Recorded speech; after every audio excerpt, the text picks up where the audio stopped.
Thank you for joining me today on the Private Investigator Experience podcast. I'm your host, Phil Little. On this channel, we talk about the life and case of a PI, and I look also at events nationally and globally that can affect us here in our communities. I conduct all my investigations through the lens of my military, law enforcement, intelligence service, and global security background. And I add just a bunch of my biblical worldview. Today is my deep dive investigation into a question that I've been asked. What's this about birthright citizenship?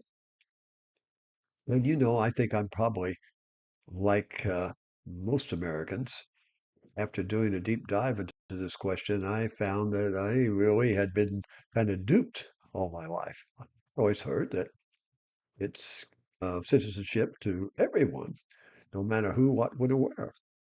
But is this what the Constitution really says? Let's check out the facts. The text of the 14th Amendment: all persons born or naturalized in the United States and subject to jurisdiction thereof are citizens of the United States and the state wherein they reside. When I was doing the investigation on this, I looked at hundreds of documents and opinions and thoughts. And so many of the people that were supporting birthright citizenship for everyone, they forgot to leave out that part of the 14th Amendment, and they left it out, subject to the jurisdiction thereof. So this got me to digging deeper. Well, why was the 14th Amendment established? The purpose was of the Dred Scott decision in 1857 granted citizenship to free the slaves of post-Civil War. Well, what is the debate about then? It's about jurisdiction. Does it exclude children of non-permanent residents? Now, let's refresh our memory a little bit and look back. This clause was primarily intended to overturn the Supreme Court's Dred Scott versus Sanford 1857 decision, which denied citizenship to Black-born Americans in the U.S. And this 14th Amendment was to ensure citizenship for freed slaves. The phrase, subject to the jurisdiction thereof, that is a key qualifier for birthright citizenship. Soleil or right of the soil. It means that not every person born on U.S. soil automatically becomes a citizen. Only those who are fully subject to U.S. laws and owing allegiance to the United States. Well, what does then this subject to the jurisdiction thereof mean? The framers' original intent requires full allegiance and obedience to U.S. laws, not just physical presence. A quote from the framer of this 14th Amendment, Senator Jacob Howard, 1866, and I quote, "This will not, of course, include persons born in the United States who are foreigners, aliens, who belong to the families of ambassadors or foreign ministers accredited to the government of the United States, but will include every other class of person." Well, then what's the citizenship status of the children of illegal aliens? That question has spurred quite a debate over the last years. And several years ago, several states, including Pennsylvania, Arizona, Oklahoma, Georgia, South Carolina, were thinking about efforts to deny automatic citizenship to such children. Critics claim that anyone born in the United States is automatically a U.S. citizen, even if their parents are here illegally.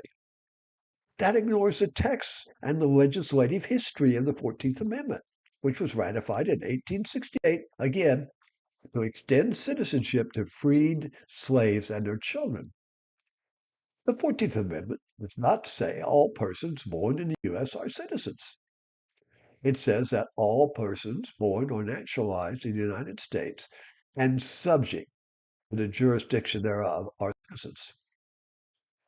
That second, critical additional phrase is conveniently ignored or misinterpreted by advocates of birthright citizenship. Critics erroneously believe that anyone present in the United States has subjected themselves to the jurisdiction of the United States, which would extend citizenship to the children of tourists, diplomats, and illegal aliens alike. But that is not what qualified means. Its original meaning refers to the political allegiance of an individual and the jurisdiction that a foreign government has over that individual. The fact that a tourist or illegal alien is subject to our laws and our courts if they violate our laws, that does not place them within the political jurisdiction of the United States as that phrase was defined by the framers of the 14th Amendment. This amendment's language was derived from the 1866 Civil Rights Act, which provided that all persons born in the United States and not subject to any foreign power would be considered citizens. Senator Lyman Turnbull, a key figure in the adoption of the 14th Amendment, said that subject to the jurisdiction of the U.S. included not owing allegiance to any other country. As John Eastman, former dean of the Chapman School of Law, said, do not seem to understand the distinction between partial territorial jurisdiction, which subjects all who are present within the territory of a sovereign nation to the jurisdiction of that sovereign's laws, and complete political jurisdiction, which requires allegiance to the sovereignty as well. In the famous slaughterhouse cases of 1872, the Supreme Court stated that this qualifying phrase was intended to exclude children of ministers, consuls, citizens, or subjects of foreign states born within the United States. This was confirmed in 1884 in another case, Elk versus Wilkins, when citizenship was denied to an American Indian because he vowed immediate allegiance to his tribe and not to the United States. American Indians and their children did not become citizens until Congress passed the Indian Citizenship Act of 1924. Now think about this. Lean in here. There would have been no need to pass such legislation if the 14th Amendment extended citizenship to every person born in America, no matter what the circumstances of their birth and no matter who their parents were. Even in U.S. versus Wong Kim Ark, the 1898 case, most often cited by birthright supporters due to its overbroad language, the court only held that a child born of lawful permanent residence was a U.S. citizen. This is a far cry from saying that a child born of individuals who are here illegally must be considered a U.S. citizen.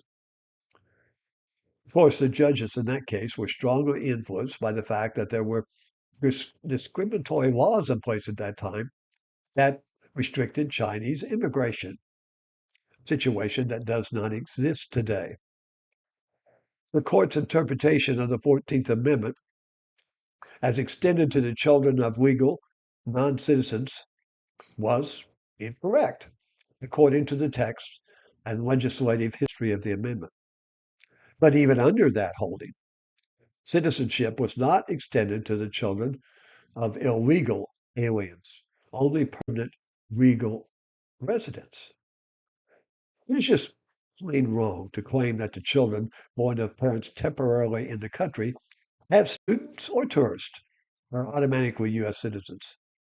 They do not meet the 14th Amendment's jurisdictional allegiance obligations. Now, listen to this. They are, in fact, subject to the political jurisdiction and allegiance to the country of their parents. The same applies to the children of illegal aliens because children born in the United States to foreign citizens are citizens of their private home country. Federal law offers them no help either. U.S. immigration law, 8 U.S.C. 1401, simply repeats the language of the 14th Amendment, including the phrase, subject to the jurisdiction thereof. Excuse me. Accordingly, birthright citizenship has become and been implemented by executive fiat, according to a lot of scholars, not because it is required by federal law or the Constitution. We are only one of a very small number of countries that provides birthright citizenship, and we do so based not upon the requirements of the federal law or the Constitution, but based upon erroneous executive interpretations. Congress should clarify the law according to the original meaning of the 14th Amendment and reverse this practice. Now, I hope this gives you some pause for thought and also encourages you to start looking and digging into what the Constitution really said, what the framers really meant when they enacted this 14th Amendment. You know, it's interesting. As we look back in history, I look back at my own childhood of growing up and going to school. First thing I remember hearing about citizenship was that anybody born in the U.S. was a citizen. And I took it as fact. I never checked into it. I never really came up. And it wasn't an issue back 30, 40, 50 years ago like it is today when we've been overrun by 20 plus million illegals in the last 4 years. I didn't really deal with this area of the tourist law or the baby traps that have been set up where people in foreign countries will take people who want to come to the United States and they handle it for them. It's like a travel service, and they set up all of the details, bring the people here. They have the birth of the baby, and they leave the country in or a passport, the birth certificate, showing that that child is a U.S. Citizen. That should be against the law. I think in some way it has to be, but we need to look at this for what it is and understand that we've allowed this practice to hurt our country and it needs to be changed and fixed. Would you like, share, subscribe? And you know the drill. Hit the notification bell for future posts. What do you think about this? Leave me your comment. What's your opinion? Check it out. Uh, I didn't really know. I'd heard some comments about this, some speakers talking about it generally, but when I got into it and started digging into it, I was surprised. So let me know. Leave your comments on any of the platforms or email me directly at pi777 at gmail.com. And if you might have a situation in your family or business and you wonder, could a PI help me with this problem I have? Send me a summary of that and I'll let you know if a PI can help and how it might work. Send that to pi777 at gmail.com. Well, with the end of the year, this is probably my last post, perhaps looking at these issues. Thank you for your support in the last 2.5 years as we approach 120 posts. And I pray that God will bless you and your family during this holiday season, and you will feel the peace and the joy of what the Christmas season really means to 2+ billion or more Christians around the world. So may God bless you, your family, and may God bless America. See you next time.